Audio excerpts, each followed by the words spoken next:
So good evening, everyone. We are back to the book Heaven and Hell, one of the fourth book of the Spiritist codification. And we are seeing, I believe we are here at the at question 8.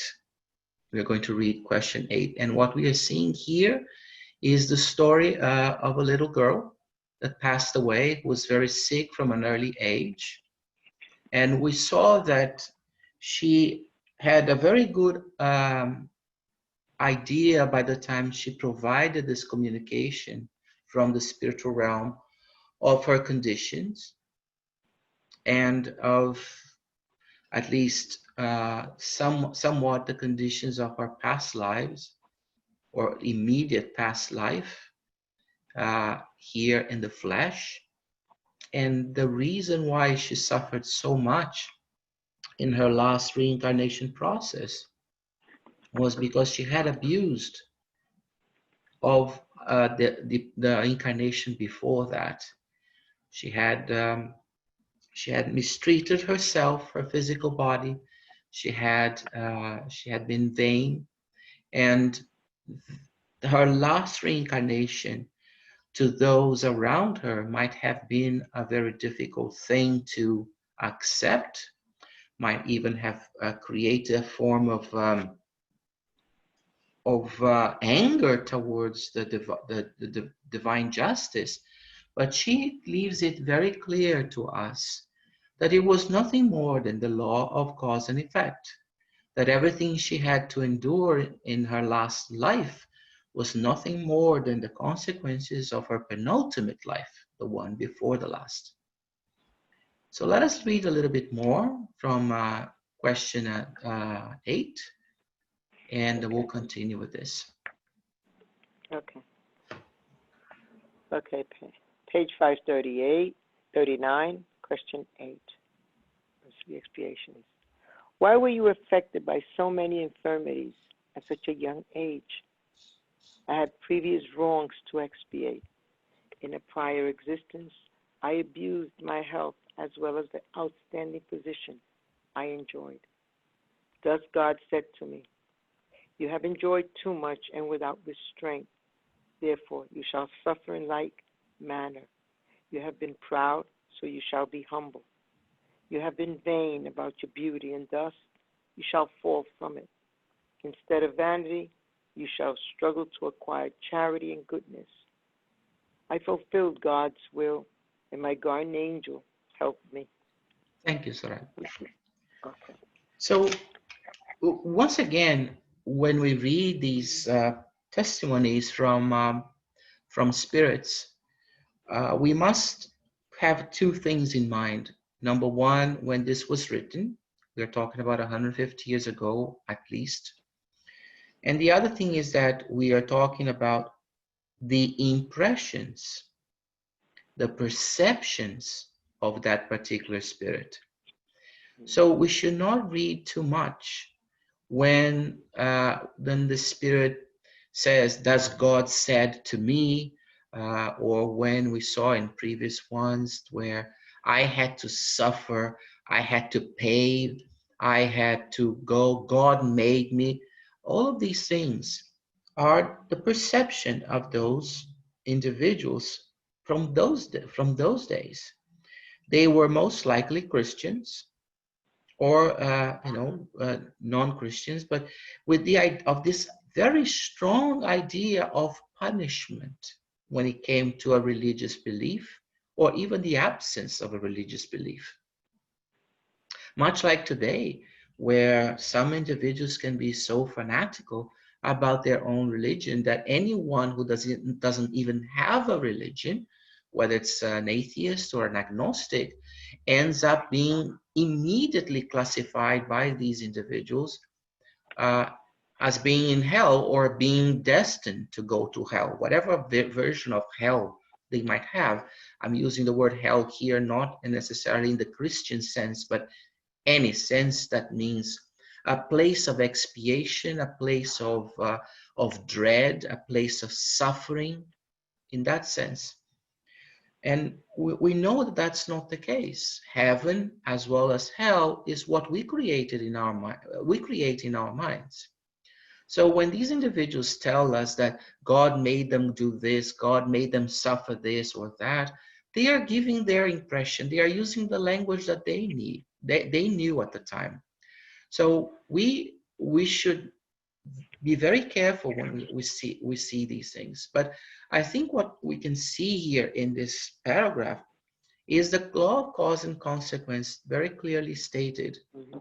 You see, for instance, you acted without restraints, so now you have to undergo the to suffer in like manner. What does it mean to suffer in like manner? Well, everything that you set to motion because of a lack of restraint is now the consequence that you have to face. So it's not a question of an imposition of suffering, but rather simply being responsible for all the actions, the thoughts, and the speech you had in that reincarnation. Then you see pride and vanity. So she was proud. She has to humble herself. It's not saying, oh, you were proud, so now you have to become a nun, or you were proud and now you have to become ambitious. You can clearly see the opposite action. You were proud, you have to learn humility, because the pride has set in motion a lot of consequences, a lot of situations that will teach you to curb this pride. And the same thing in terms of the vanity with respect to the beauty. And you're going to fall from it. You're going to be away from that. So what we're seeing here is nothing more than cause and consequence.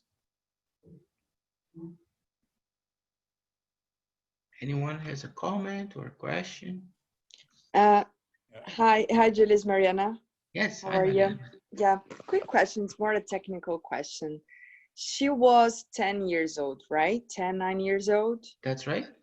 Yeah, and she presents herself like the way that she's speaking. It's like an eternal spirit, not as a child, right? Like Mm-hmm. all the vocabulary and so on. And for example, if she was 5 years old when she passed away, how could she like speak? It would be like the same manner, or she would like would be more childish? I have like this more the technical question, because sometimes when I see like this kind of communication, it looks like so like grown up and not as a child. Right. Well, what happens is that we have to understand that until we reach adolescence, our spirit is becoming acquainted with that physical body. Mm-hmm. It's a process of association to that physical body, of interpenetrability, of interaction, whichever you prefer to use.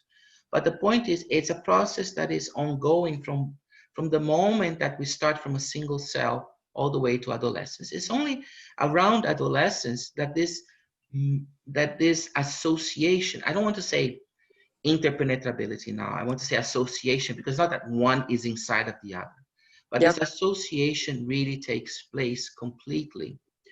So she was probably living in between both realms.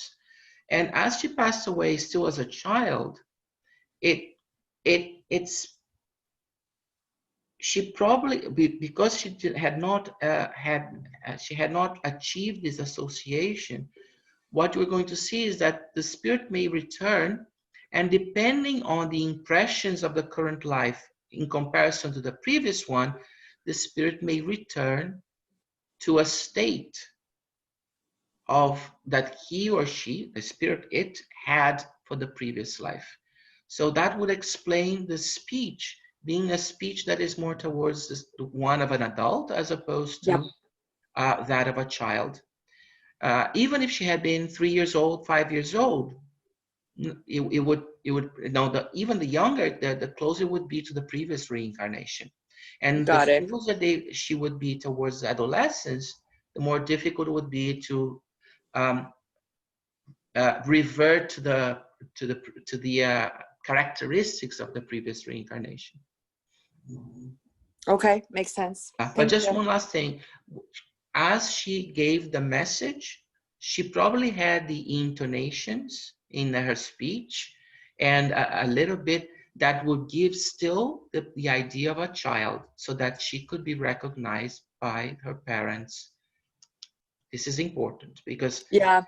otherwise, if for instance, my father passed away many years ago, 40 years ago now, and if he were to come to me, today in a dream or even in my wake state, in the sense of showing himself as someone from his another reincarnation that he did not share with me, I wouldn't recognize him. Yeah, for sure. May I? May I? Yeah. Yes. Okay, this is Luis. Sorry to intrude, but I gave a class on exactly this subject. What happens with children after that? And I just want to share with you.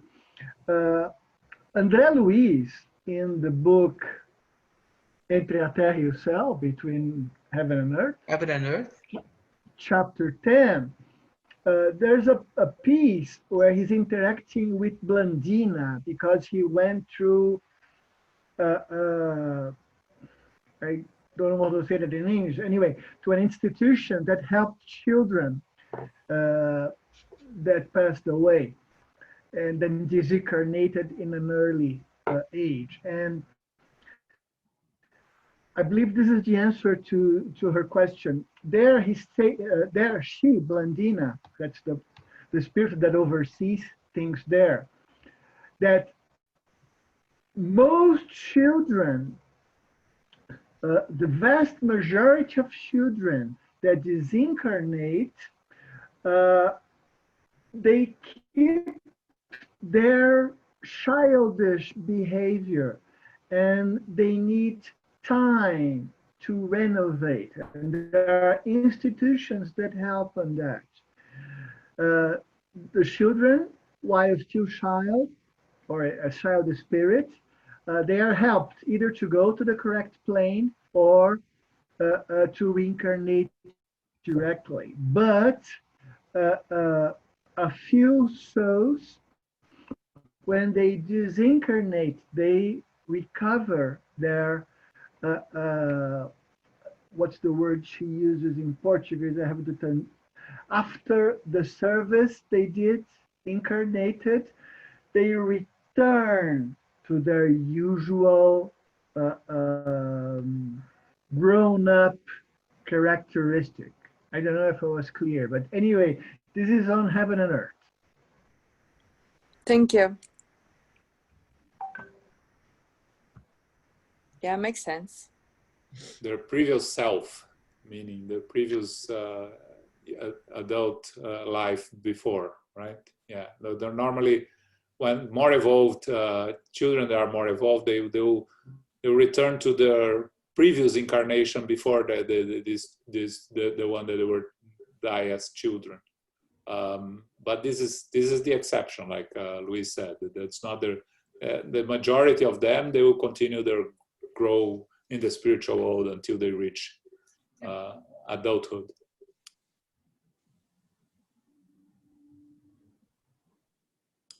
Back to you, Julio. Okay. Thanks, Shirley. Thanks, John. Let's go to the next one then. Anything to you? Zoraida? Would you like? Yes. Okay. Would you like for us to say anything to your parents? At the request of a medium, my parents have practiced a great deal of charity. They were right in not praying with their lips. Charity must be practiced by hand and heart. Giving to those who suffer, that is prayer. That is what it means to be a spiritist. God has granted free will to all souls. That is the faculty to progress. He has given everyone the same inspiration, and that is why the humble homespun garment is much closer to the gold-stitched robe than one might generally suppose. Therefore, close social gaps through charity. Give shelter in your home to the poor. Encourage them. Uplift them. Do not humiliate them. If we knew how to practice this great law of conscience everywhere, one would not witness the huge misfortunes that beset civilizations from time to time, and which are sent by God to punish them and open their eyes. My dear parents, pray to God, love each other, practice the law of Christ. Do not do unto others what you would not want them to do unto you. Appeal to God, who tries you in order to show that his will is great and holy as he himself is. Prepare yourselves for the future by arming yourselves with courage and perseverance, for you have been called to suffer further. Suffering is necessary to know how to merit a good position and a better world, where the comprehension of divine justice becomes punishment for evil spirits. My dear parents, I will always be near you. Goodbye, or rather, until we meet again. Be resigned, be charitable, love your fellow beings, and one day you shall be happy. Clear. Continue? Yes, please. Okay, clear. This is a beautiful image. The humble homespun garment is much closer to the gold-stitched robe than one might generally suppose. This is an allusion to spirits who from one existence to the next go from an outstanding position to a humble or miserable one, for they often expiate in an adverse environment their abuse of the gifts that God has bestowed on them. This is the kind of justice that everyone comprehends. Another, though, no less deep, is the one that attributes collective calamities to the infraction of divine law, for God punishes nations as well as individuals. Surely, if the law of charity were practiced, there would be neither wars nor great misery. Spiritism leads to the practice of such faith. Is that perhaps the reason why it encounters so many bitter enemies? Are these children's exhortations to her parents those of a demon? Thank you. So this is quite interesting from the point of view of what we've been discussing in terms of the maturity. We are looking at a spirit that is capable of, perhaps with the sweet voice of a child, still bring a very mature thought. And she starts by saying something that we should all learn from, which is that we should not practice charity with our lips. And it's quite amazing to think that 150 years ago we're saying this, or actually Jesus was saying this 2,000 years ago, and we still need to hear it, we still need to read about it, because a lot of times, even when we do practice charity, we make sure that someone is looking so that we can gain something from it. And or that we practice it more with our lips than anything else. And she's saying here, give to those who suffer. She's not saying give alms or money. She says give to those who suffer. The gift may be the gift of time, the gift of a prayer, the gift of a pat in the back or a hug. Well, not at times now of social distancing, otherwise, it's almost a crime. But you know what I mean? And so we are seeing here the true spirit of charity. And she's saying that this is the prayer. This is what is considered a prayer. This gift to those who suffer, this attention that we have. And then we go to the second paragraph, that we have the free will to act, to progress. So as I always like to remind everyone, we don't have free will, we develop it. So it's in our interactions with the world that we develop this free will, and in doing so and applying this free will, we create the choices, and then we make our choices in the end. We make one choice out of many, and it's in this that we grow, that we progress. And later on, we have an interesting expression that has been mistranslated in every single translation I managed to get my hands on. The part that they are trying to embroider it by saying humble homespun garment is much closer to the gold stitched robe. In English, one extreme comes in the heels of another. In other words, one extreme moves, if you are in one extreme, you will definitely find yourself in the opposite extreme. So in other words, this refers us back to the first paragraph that is being shown on this page, which we read before. The idea that if you do something, if you have no restraints, when you act without restraints, then you act in a haphazardous way or in a crazy way, you are going to be, let's say, you have to undergo the difficulties that coming from that lack of restraint, not from other type of difficulty. You have pride, you will have to learn humility, the opposite, the other extreme. You have vanity, perhaps you lose that which led you to vanity. So everything it goes, whenever we behave in an extremist way, we are always going to find ourselves in the other one, because it's only by going through the seesaw that we'll eventually acquire this midpoint, this balance. So the expression from the French means exactly this: one extreme comes at the heels of another. In other words, you are in one end, you're going to find yourself next time in the opposite end. You will have to learn. And why is that? Because the more towards one end you are, the more extremist you are, the more consequences you create that you will have to go through and learn from in order to progress. This is why we say one extreme comes at the heels of another. All right? And she is the example of this, and she is in a way showing forbearance, because she's talking, she's saying, no, I did this, I did that, and now I had to undergo through this, that, and the other, because they were the consequences. Right? And the last paragraph of this page, it's again an exhortation. It's reminding us all to practice the law of Christ, to love one another, to do unto others what we would like, or we would expect, or would want them to do to us. So it's an idea of relinking us to God, because every now and again we forget that, especially when everything is going peachy for all of us.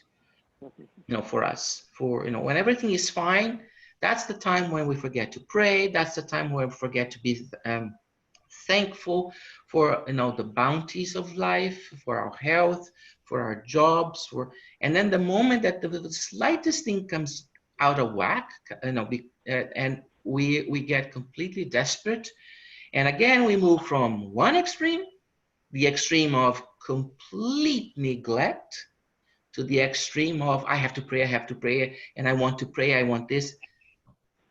And this is not healthy. This is not good for us. So she's telling us to reconnect. Then she goes on by saying that suffering is necessary. So we have to be very careful. Remember again that language is always about context. What she's implying there is that we have to undergo the experiences in life. And for us to learning is suffering. Because whenever we learn something, we need either to take something that we had in ourselves and restructure it completely from the ground up, or we have to modify it in some way to accept new ideas. this process in itself causes us some uneasiness, which we can say is a suffering. It's not a suffering as this, the same way as hammering one's finger, or getting one's finger caught in a door in a it's not that, but it's a suffering in the sense that we have to modify ourselves. We are always very comfortable with what we are, what we have already learned. So to learn something to accept a new idea, a new concept, we have to reformulate the very basis of ourselves, our very foundation. And that is difficult. But if we have faith in God, we will do that. And we will see that this suffering will come out in the end, it will come out as an improvement to all of us. And if we finally go to the next page, we'll see that she says to her parents that not to be concerned. She's always with them, and that nothing better to hear from someone who's departed from us, that they're always with us. But remember what she says. That she said, show forbearance, show yourselves to be charitable, and to understand and love everyone around them, around you. So she's reiterating the words we have from our Master Jesus Christ.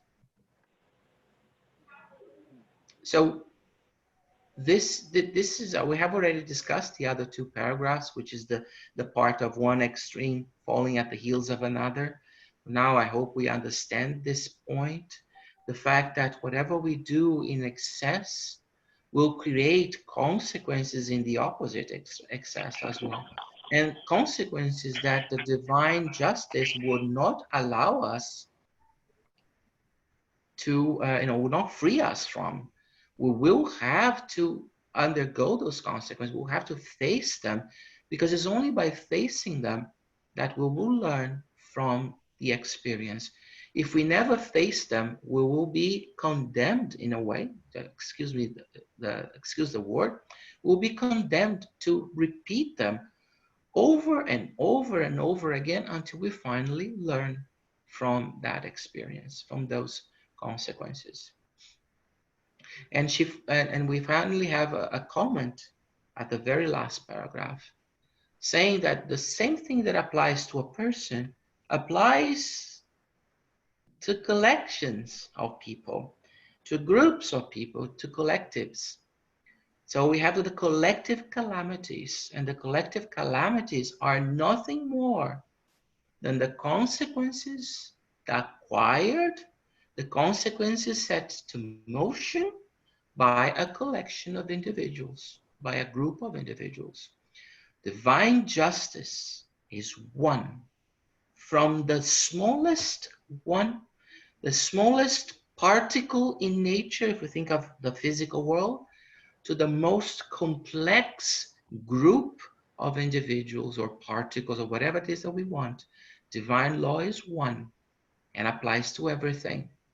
And there's no weight for one or another, because God is always absolutely, if that should be applicable here, absolutely impartial.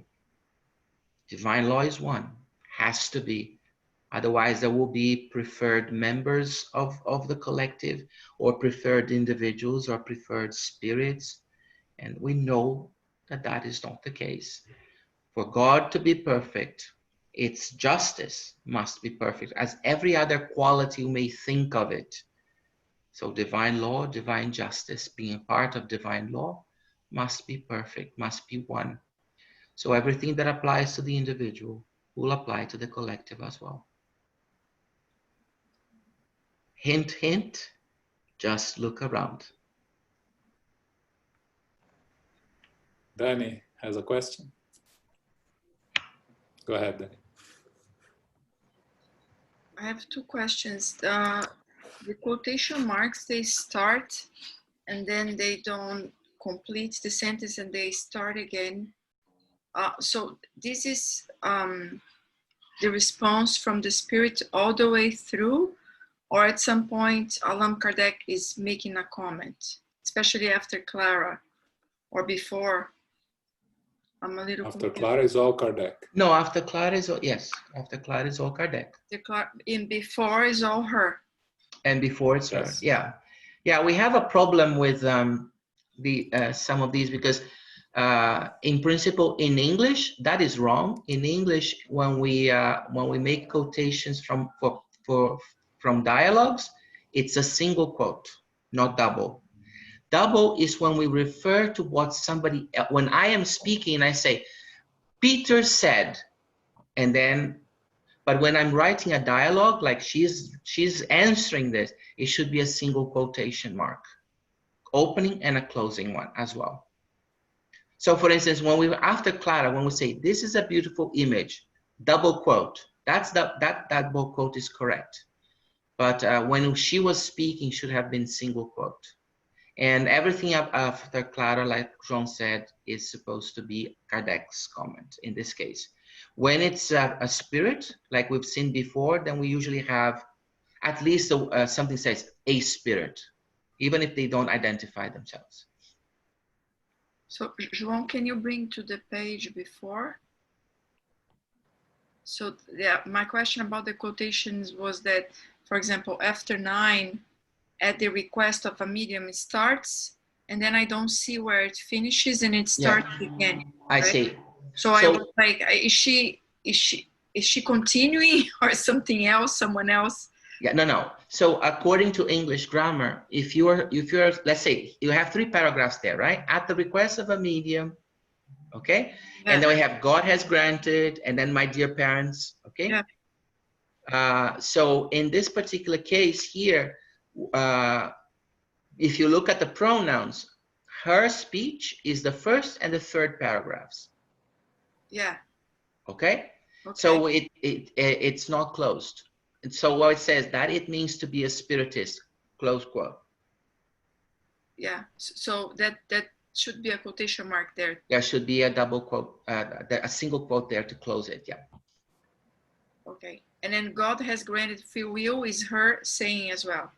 No, that if you look at the pronouns,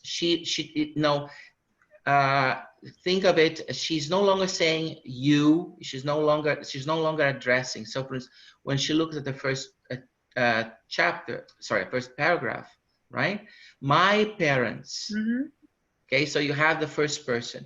Now it is possible to interpret the second paragraph as her own speech. Okay, I find it a little grammatically not acceptable, especially if you go to the original. But then Kardec comments on this paragraph. Yes. So this God has granted free will should not be between inverted commas. It's Kardec's. Okay. Another thing I want to mention is that I don't know if it was in the meetings that we had before with the readings or somewhere else that I might have read or saw, the difference between suffering and pain, that pain is necessary for us in the sense that she says here, so we can learn, we can improve, we can get better, but suffering is a different thing. It's not necessary like keep suffering, but like feel the pain moves us to change. But suffering, not necessarily. Suffering is just like relieving the pain and being sort of stuck in that mental or emotional state of the pain itself. I don't know if I explained myself. I think I understood you. I would say when we get to these things, it can be very, very confusing, to be honest with you, because these are very closely related words. I would say, let us look at context, right? As a rule, I would prefer to keep the word pain, because these words already exist in our daily lives. They are very well defined. So I would prefer to use pain for something that is more physical, but not suffering. Suffering, for instance, can be something that is emotional, psychological, and okay, even intellectual. So, but it's not that I would say don't use it here and there, but look at the context. So the context will tell you what we are talking about, if it's psychological, if it's emotional, if it's intellectual, or if it's even physical, right? So let's think about it this way. Imagine that someone loses an arm. At the time of the accident, there is physical pain.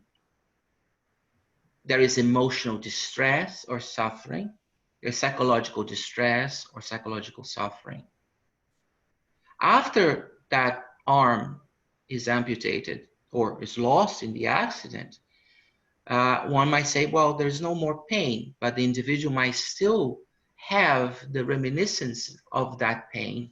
So the thought, the memory of that pain, but now it's a suffering, not necessarily a pain, because the nerve endings are no longer there to produce a physical stimulus that will inform the brain of the state, sorry, of pain.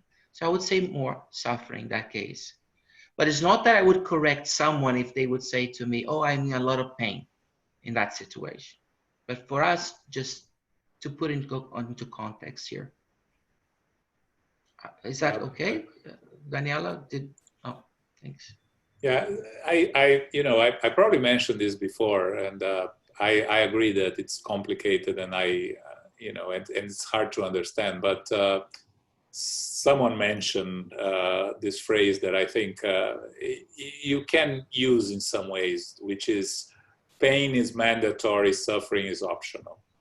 So, in our evolution, we go through physical pains. As our body decays, we go through physical pain. There is no avoidance in that. The suffering associated with it, it's kind of our choice, right? Again, at our stage, we are going to suffer because we're not evolved enough to not suffer. But the sense of it is that suffering, we should learn not to suffer. If we fully apply what Julia was saying, that suffering is a state of mind. When we become evolved spirits, we are not going to suffer, right? But we are not going to say that Jesus didn't feel the pain of being placed on the cross. But can you say that Jesus suffered? I wouldn't, right? So pain is physical in that sense. Right? Yeah, it's exactly. So we are reiterating the idea that we try to keep the word pain more towards a physical state rather than an emotional one. And I think the example of Jesus in this case is very good, João, because exactly that. I mean, if he had a physical body, he suffered pain. He could not have had a special body. He had to have a human body with everything that a human, all the physiology, all the pharmacology, all the anatomy, whatever it is that we had, he had. But the moral part we can't even begin to understand because it's so much higher than ours. So in that sense, was there suffering? No, not that. And the reason why we say that the pain is mandatory in the sense that we all reincarnated. So the moment that we have a physical body, that we're going to have some form of pain, even if it's the pain of the decay of the body, of the degradation of the physical body. Yeah.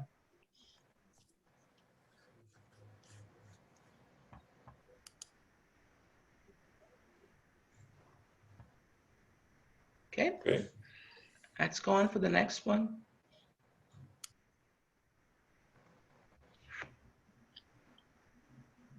Frankos. Go ahead, Saraida. Okay. Francosis had been blind from birth, the daughter of a tenant farmer from around Chaucer's. She died in 1855 at the age of 45. She kept herself occupied by teaching catechism to children in preparation for their first communion. When the catechism was changed, she had no difficulty teaching them the new one because she knew both by heart. One winter night, as she was with an aunt and returning from a journey to several places, she had to cross a forest on dreadfully muddy paths. The two women had to walk carefully on the edge of the ditches. Her aunt wanted to lead her by the hand, but she said, "Don't worry about me. I am in no danger of falling. I see a light on my shoulders, and it is guiding me. Follow me.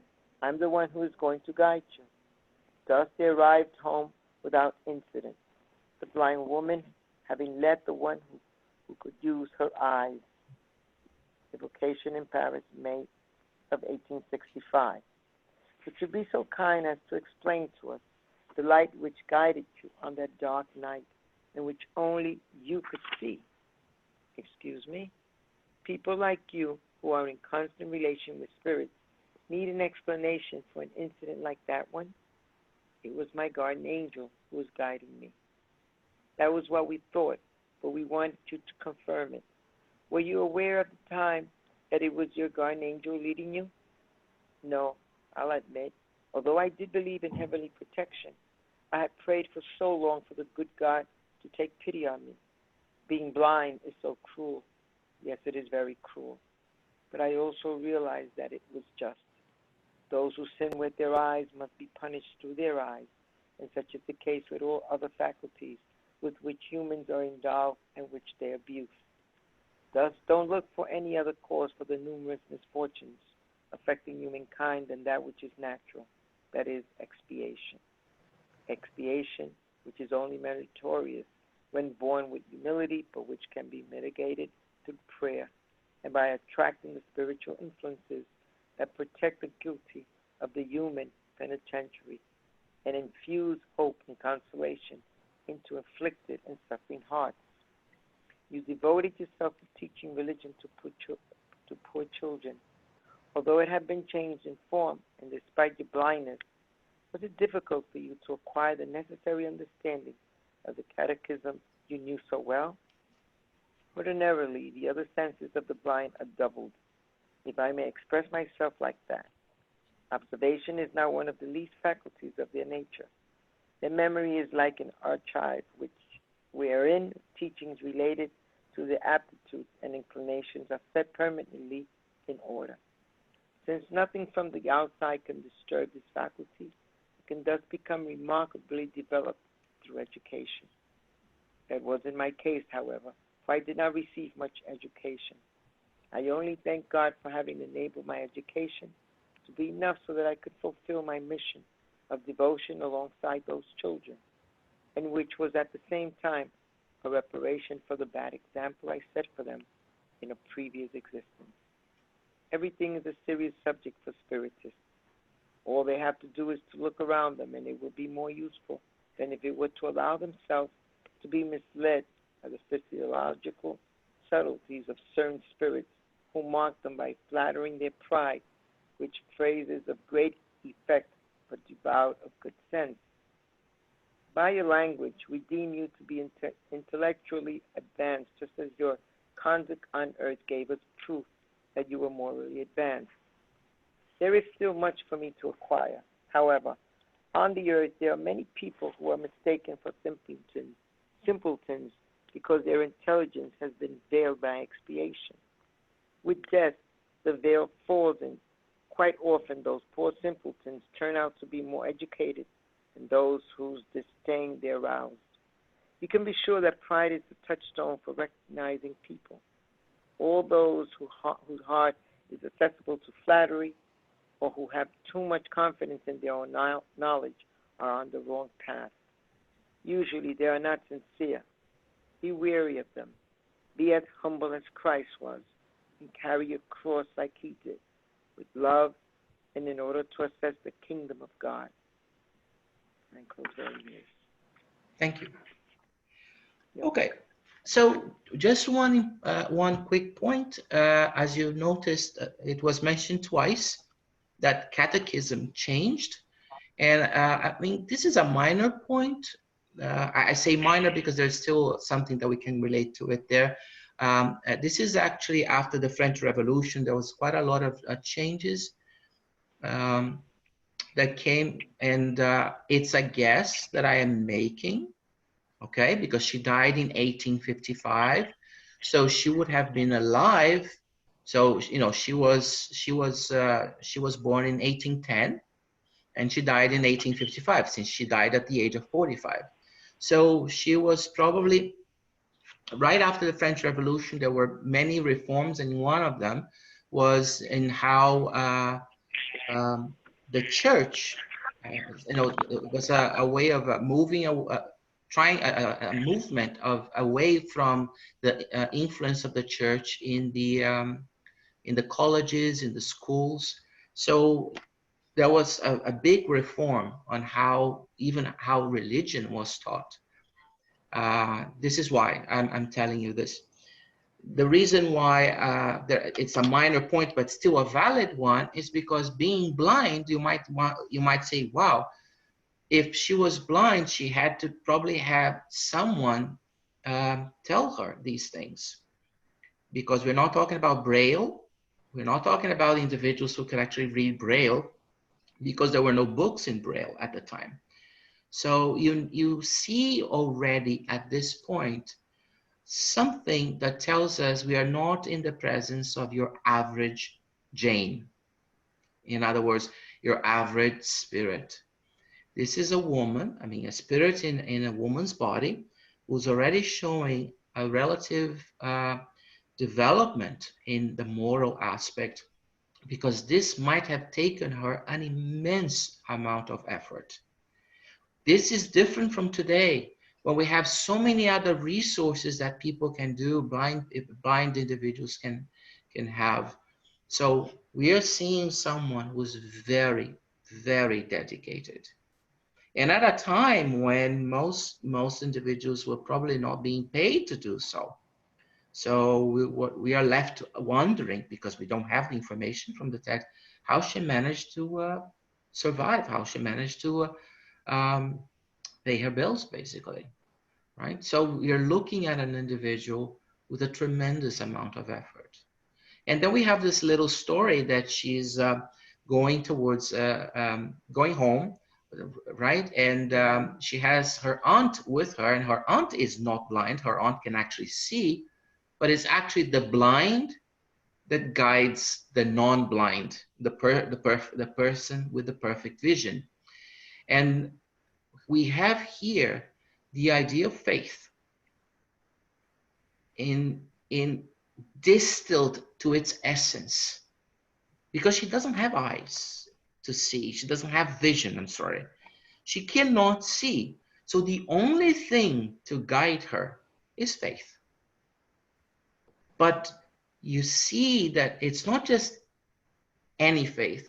It's the faith of an individual who has achieved some moral level enough that you have next to her a guide with high moral values, with high moral and ethical values.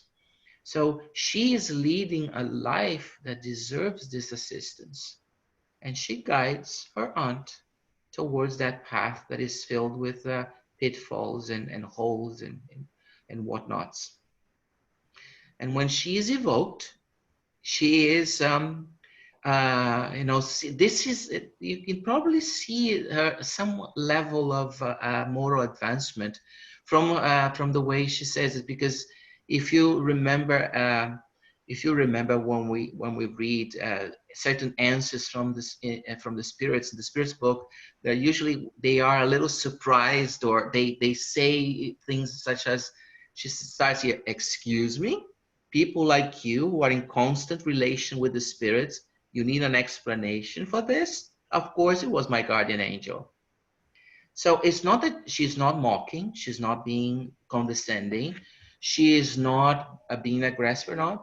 She's just pointing out to them, well, shouldn't you have faith in what you say you have? So shouldn't you behave according to what you say? And so if you say you have faith, you have to behave with faith. So that's what she's telling them. And they say, no, we just wanted to make sure, we wanted to confirm it from you. In other words, we wanted to put this, to stick our finger in the wound to make sure it was real. That is exactly what we are doing. And we are there as the members of the seance. We can see ourselves behaving in the way the members of the seance behaved. So basically, we want to put our finger in the wound to make sure it's real. We cannot accept anyone's word for it. And then she goes around. She goes about the protection. She said that it was the blindness was a cruel thing because we are deprived of what the most important sense. Human beings are, especially nowadays with technology, we are about 95% visual in the stimuli that we collect from our surroundings. And it's very hard on anyone who's impaired completely or partially in their vision. But it's very interesting what she says in this paragraph here that says, no, I will admit, and so on and so forth. Because she says, right in the middle of it, don't look for any other cause for the misfortunes. What you see is only that which is natural. In other words, the consequences of our actions. Now, we may say to ourselves, so was she undergoing the blindness? Did she undergo blindness? Did she suffer blindness in her last, in this last reincarnation she's reporting because she had to, or because it was some form of a way of teaching others around her? To us, that is not important. Because if she underwent that to improve herself, to rid herself of consequences of her past, that is only going to affect her. And if she did it out of a mission, like some of us are always dying to say, it again, it's not important as long as we learn from it. So the whole point is, are we learning from what she is telling us? Are we learning, for instance, that everything, all the misfortunes in life, are just natural consequences of our actions, that they are not misfortunes in the sense of imposed suffering. And you see that now we have a different word, expiation. And again, we can go on and debate this to death. What is truly important is the context, is the fact that she's saying to us explicitly that is natural consequences of our past lives. This is what is important. But I love the other part that starts at expiation, which is only meritorious when born with humility, but which can be mitigated through prayer. This tells us that it's not Talien's law, an eye for one eye, an eye for an eye, a tooth for a tooth, but actually that we set to motion consequences. But as we undergo the consequences, if we learn through them, we do not have to go through every little thing in the exact way we set them to begin with. In other words, if I, and this is something that a lot of us have difficulty accepting, if I cause harm to someone by some means, let's say I ruin someone financially, I do not have to be ruined financially in my next life by somebody else. Because if that were the case, then I would have to have someone creating for themselves consequences that would be disastrous only for me to redeem myself of something that I did. And that's not justice. So it's not an eye for an eye, a tooth for a tooth, but rather consequences. And the way that I see that I go through those consequences is what actually makes my progress and allows me to rid myself of whatever led me to destroy or to ruin or to insult in a past life. So when we see this, that I think the most beautiful thing about this lesson is these 2 points. The cause and consequence, which is what we've been discussing for all the other ones. But when she says here that we can mitigate these consequences later on through prayer and humility. Prayer and humility. So God does, and it's like I always like to say, God does not want his children, its children, to suffer. The consequences, we create them, but we can mitigate them if we learn fast enough. And that's the most important thing. And she's definitely a spirit with some level of moral and intellectual development. Of course, we do not see this so easily. And she says that we should be very careful because we may be, when we're in the presence of someone who's humble, we may think that the person is a simpleton, but we may actually be in the presence of someone who is much more evolved intellectually and morally to us, and that intellectuality may have been dimmed, veiled by expiation, or for that particular reincarnatory or reincarnation process. So what's the message here? Not to judge. That we run a very high risk of misjudging someone with that.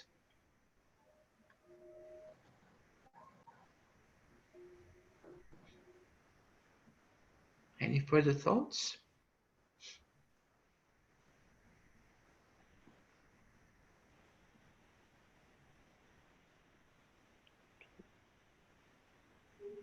I think we No?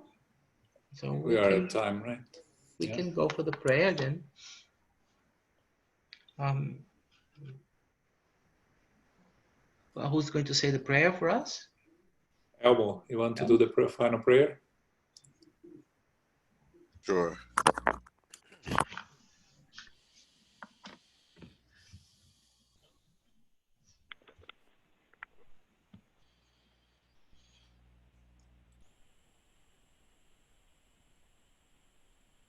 With humbleness, with immense gratitude,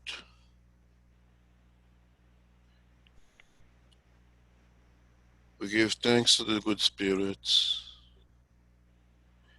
our benefactors, from the Spiritist group of New York, who are always with us, ready and willing to assist us when you open ourselves to them. We give thanks to our beloved Master Jesus Christ for his peace that he lives for us, for the light of his gospel,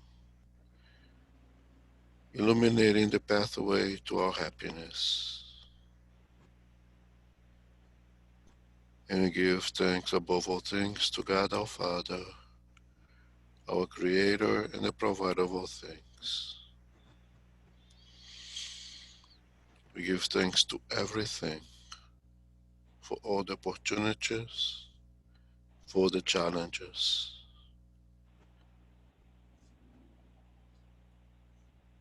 And we ask to be protected, to be guided throughout the week, having the courage and the discipline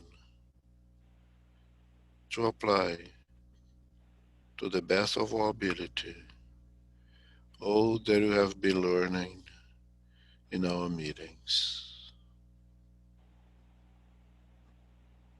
With this in mind, we ask permission to close this meeting. So be it.